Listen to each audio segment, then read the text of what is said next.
What's going on, everybody? This is Fragged Out, Swagged Out, and you already know why we are here today.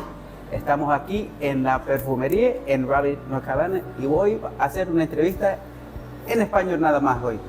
Chiste, we are going back to English, but if I wanted to do this in Spanish, Mr. Cresp is very well equipped to handle that as well.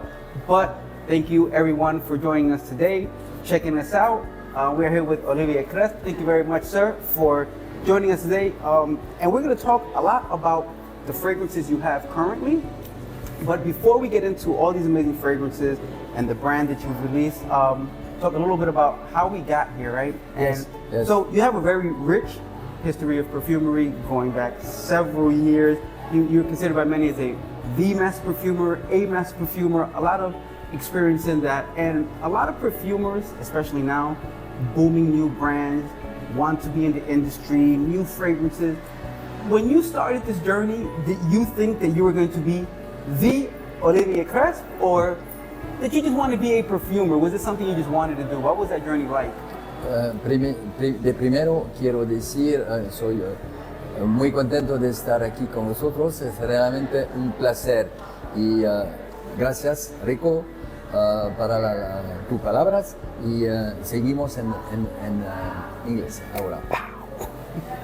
Well, yes, indeed. Well, you know, I'm born in Cannes, south of France. I grew up in the cradle of perfumery, which is Grasse. My father, he was a broker. You know, he was broker and he was buying some ingredients, some bergamot, lemon, grapefruit, orange in Italy, and he was reselling the ingredients in local companies in Grasse or in Paris. You see, he was also specialized in ingredients such as mimosa, rose, tuberosa, and also jasmine. So that's why every day when he came back, you know, from working, he was having always some samples, and together with my sister, which was perfumer, my brother, he was also perfumer, and myself, I was a young guy, I was a young kid of 9 years old. We were smelling on smelling strips some natural, pure ingredients. So that gave us the pleasure. I knew right away from the beginning that I wanted to be a perfumer. It was, it was evident. You see, the thing is, I started after my baccalaureate. I got a diploma, and I went to the States. I went to the States for 2 years. But to answer your question, Rico, of course, I was passionate. I'm still passionate about perfumery. Really? But I didn't know that I was experiencing a great career.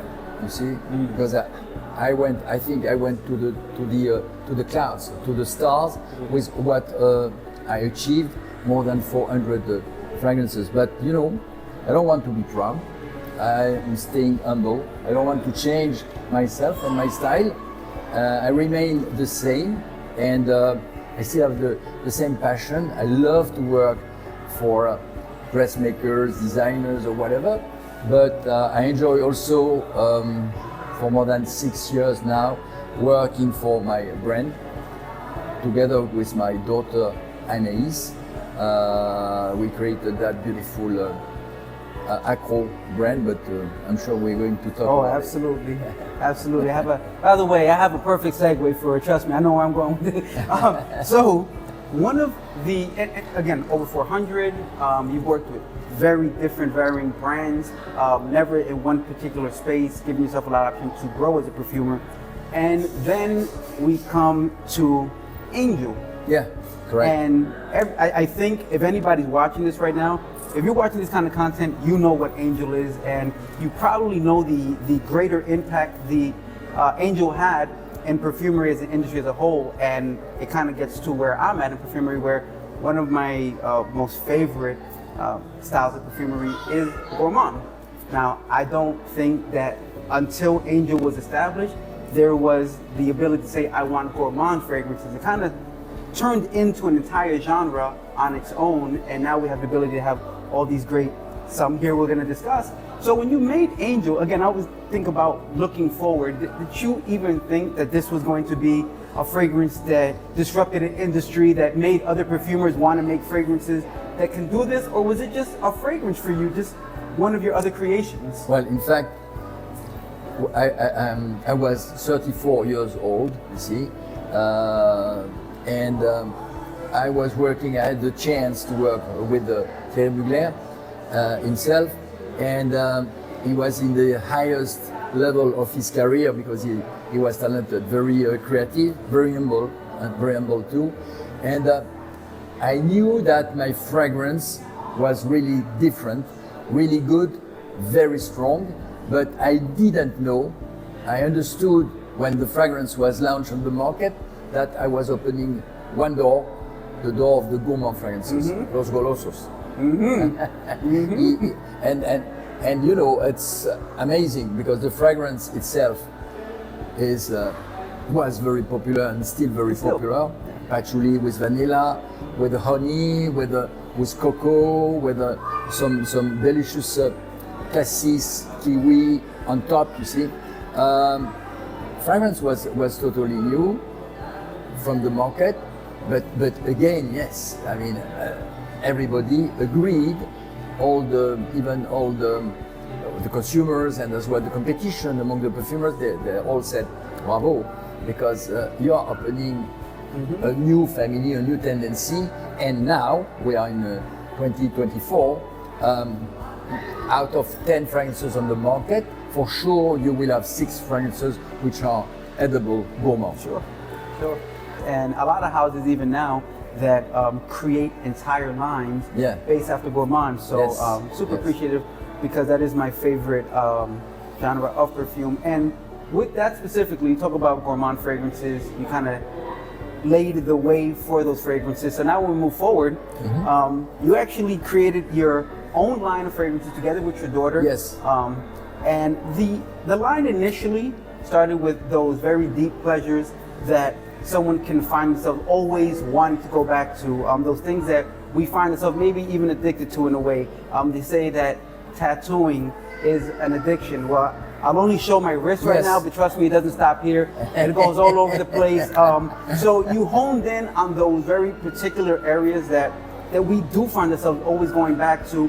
And in those fragrances, that particular passion is what the fragrance represents. So with all these passions in front of us, right? First of all, which one do you feel is your own personal greatest passion? Do you find that in these fragrances, or are we still waiting for the one that is most passionate to you before you drop that fragrance? Okay. So Rico, to answer your questions, I have to say, the brand was created in 2018 in England by my daughter and myself. Anaïs, my daughter, she found the concept. Concept is based on addictions. We say today the pleasures of life, or the guilty pleasures. So that's very important. I started with different fragrances. We are daring. We are assuming our difference. I'm not following the market. My perfumery style is minimalist, few ingredients, the best ingredients, and what is important, I think I'm the only one in the world working in figurative. You see, all the other perfumers are working in abstract. So, for example, when you smell the coffee, everybody around the table is going to say, it smells coffee, you know. But then what is smart and really important, so then you are linking your memories to your personal, you are linking the coffee, to your personal memories, you see. From your childhood, from last week when you were in a restaurant having a beautiful creamy coffee or whatever. So that this is the way how it works, you see. And to answer your last question, in fact, among the 13 fragrances I created in over almost 6.5 years, I have to say I'm very proud of one of the last one, which is Beck. Beck is also a gourmand fragrance. It's a kind of a cupcake, kind of limoncello cupcake, you know, very, very pleasant, with some sugar, with some cream chantilly as well. It's our hero fragrance, and we are selling. I'm not going to mention how many bottles we are selling, but it's really well appreciated all over the world. You see. Absolutely. And I did get the chance to personally smell that one as well. I absolutely get the neb and chill from the opening, and I love that it does eventually start to become creamy on me, and it picks up more of that cupcake frosting, Yes. giving you the full spectrum of gourmand. And you know, you kind of expect that at this point when you're sitting with the person who kind of established gourmand in the industry. With that said, though, I will talk about my gourmand addiction, and we're going to find a lot of them right here. So the first one we're going to talk about. Oh, you know what? Hang on, I forgot. I'm blind. Bake. You just talked about bake. That's it. That's the one. Yeah, I mean, he gave a great description of it. You really can't add more to that. This one is just, it's on the nose. It's on the nose. Yeah. I'm going to tell you. On top, you have some lemon, of course. Mm-hmm. So it's in order to make it very vertical. You have some rum. Goes really well with the vanilla, and then you have some creme chantilly, which is whipped cream, and then some toffee. It's a little bit salty because I use some immortelle. Immortelle is everlasting flower. It's helichrysum, you know, and it grows near the sea, and it brings something really salty. So few ingredients, very unusual, very special. Again, I'm not following the market. It's our style to be different, and this one is really a massive acceptation by the consumer. So it's definitely a great entry-level gourmand, but on the other side of that spectrum, we have dark. And dark goes into, well,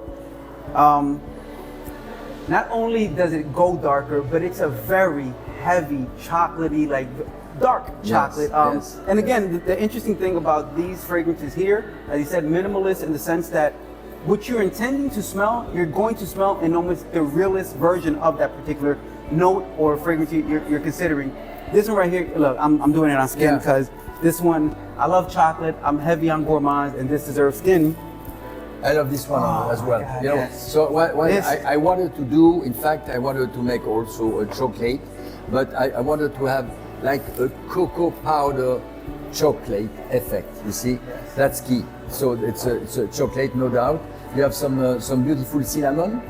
You have some agar wood also to have that part, some animalic part. You see, and then underneath you have some vanilla. You have some hazelnut also. So in order to facet a little bit more the chocolate, the dark chocolate. So easy, beautiful cocoa. Also some orris powder, you see, some vanilla powder. So you get that effect. You see, when you are opening, when you were in your childhood, when you were a kid, or when I was a kid, I was opening, you know, some cocoa, and it was smelling, and then I was using them with milk. You see, and it's beautiful, that aspect of powdering aspect. So yeah, I think from the fragrances here, especially if you love gourmand as much as I do, this is a full gourmand. It's heavy. If you're addicted to gourmand the way I am, I would start with this one. If you're getting into gourmands, you like the lighter things, and you want a gourmand that's more summer appropriate perhaps, then you go bake. Now, these two, very on the nose gourmand fragrances, but there is one of your newer fragrances, and it's actually right here, and we don't have one out here yet, so we're gonna unbox. You get an interview, you get unboxing, you get a first impression, you get it all right here. So let's talk about this. I always say that when a house has a very particular style of fragrances or bottles, their aesthetic, and then they make a bottle that looks very different than the other ones, that's the one I want to try, because that tells me that the perfumer knew this one is special. And if you look at all the Akro fragrances, for the most part, they are all in clear bottles. And then we have the black bottle. Yes. So something special must be in here. Yes, and also concentration is 20%, while the other ones are 15%. That one is 20. Now, I don't know which passion this represents, but I'll tell you this. If you love Middle Eastern fragrances, if you love oud done in an ambery way. Sometimes you get the very animalic oud, and there's an appreciation for that as well. I'll tell you, I'm one of the people who love collecting those. However, if you want a very usable oud, it has a very strong presence to it. It kind of smells like the way the bottle looks. You dress top to bottom, blacked out, probably wearing a whole bunch of Tom Ford like George likes to wear. Man, but this is just a classy, ambery oud fragrance. And you can tell from the first smell that you expect to have this on for the rest of the day. It is amazing. It's exactly what I expected from the black bottle fragrance, by the way. So in fact, that one is addiction to my trips. You see, I love to travel, and I go lots of time to East countries, Middle East, Asia, South Asia, and so on. And I wanted to create something around oud, because oud is now, it started in Middle East, a century ago, but now it's everywhere in the world. It's in Colombia, in Mexico, it's in South America. Everyone is looking for oud.